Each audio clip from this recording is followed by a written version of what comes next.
Somewhere around September 2019, a liquidity crisis started quietly looming over the American economy. The United States Federal Reserve began patching holes into the economy like it was water pouring into a sinking ship. That was done in an effort to contain what was becoming an increasingly bad liquidity crisis that neither the Fed nor the government had any control over. The move was done with little choice after money markets started to spin out of control due to excessive spending by the US government. This money printing effort was necessary. It was partially prompted by the country's worst budget deal in the history of America, probably in the history of modern politics. A budget deal packed with an enormous deficit that, of course, was required in order to have bipartisan support. If the Fed didn't step in when it did, the entire economy could have collapsed.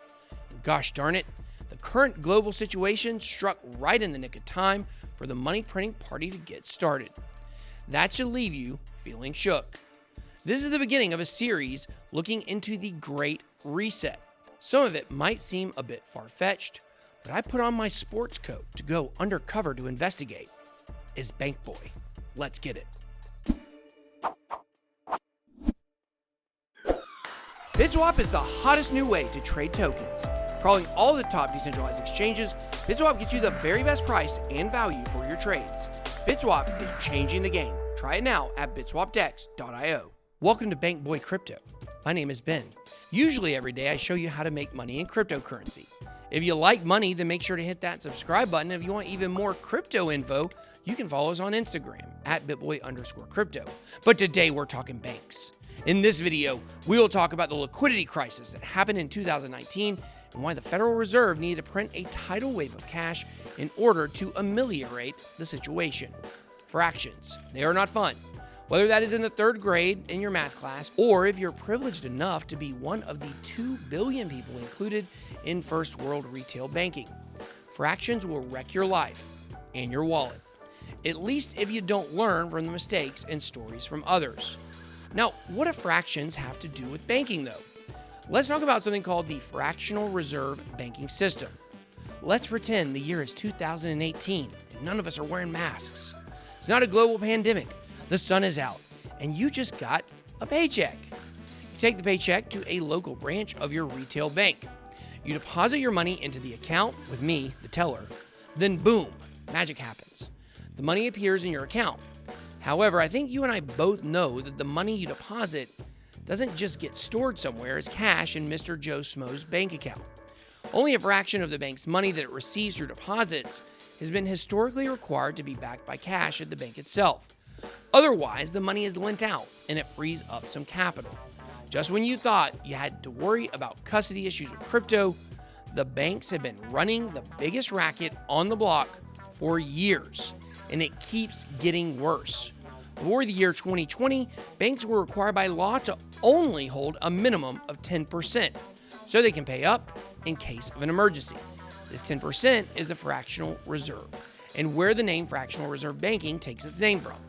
Well, if that number seems scary stinking low, in March 2020, the fractional reserve percentage required to be held by banks went from 10% all the way down to 0. That's an infinite drop all the way down. The M1 supply has been spiraling upward out of control. This global pandemic just happened to hit at the precise moment that all central banks needed an excuse to print more money than the world has ever seen. Over 20% of the USD circulating supply has been printed in the last year alone. Mind-blowing. Let's just briefly revisit the idea that the bank doesn't actually have any of your money. Most people who are unaware of how the fractional reserve banking system works live under the illusion that the bank has all their money. And at least up until March of 2020, people who understood the system knew the bank held at least 10% of their money. Due to the fact that those reserves were getting dangerously low and were likely dipping below 10% in many cases, something had to give, or the banks would have literally run out of money. Now in the middle of this pandemic, they don't have to keep any of the money on hand. It's heartbreaking, guys. We pay these Wall Street banks hundreds or thousands of dollars per year in fees. Yes, not making that up. The average American spends $329 in banking fees. Somehow, banks still need to use all of our money to operate without being required to hold any of it. Many people miss that. We believe the Ponzi was just moments away from collapse unless we had some global emergency that would have provided governments unprecedented power. Of course, the Ponzi continues, as does the unchecked power behind the Ponzi.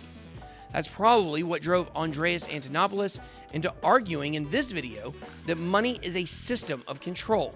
In 1970, Richard Nixon signed the Bank Secrecy Act and turned money into a system of control. This was back in 2017 to a room full of lawyers. Andreas talked about how the current monetary setup is a system of control. You don't own money that is in the bank. Instead, the monetary system only seeks to control our money with the ultimate goal of controlling us. As a result of this system, 6 billion people are excluded.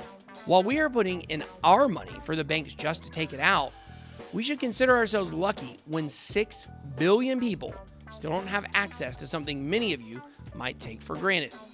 However, we should at the same time be enraged because this system is perpetuated in part by greed. Then again, we are taking a stand outside of this system because we believe in Bitcoin. We see the truth.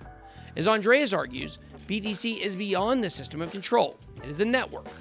We don't have to buy into the whole concept of interest rates, mortgages, etc. We have a virtual escape, a Brexit, as Andreas calls it. That escape is Bitcoin. And in this series, we're going to continue to look at what happens now. Can the banks just continue printing all of this money without consequence, or are we facing a real crisis here? I think we all know the answer to that, but watch this series and you'll definitely know what's coming. But let me know what you guys think. Can the government just continue to print money at alarming rates until it digs a shallow grave? What needs to be done in order to help the liquidity crisis not happen again? Will Bitcoin save us from an eternal demise and fiat damnation? Let us know down below in the comments. That's all I got. Be blessed. Bankboy out.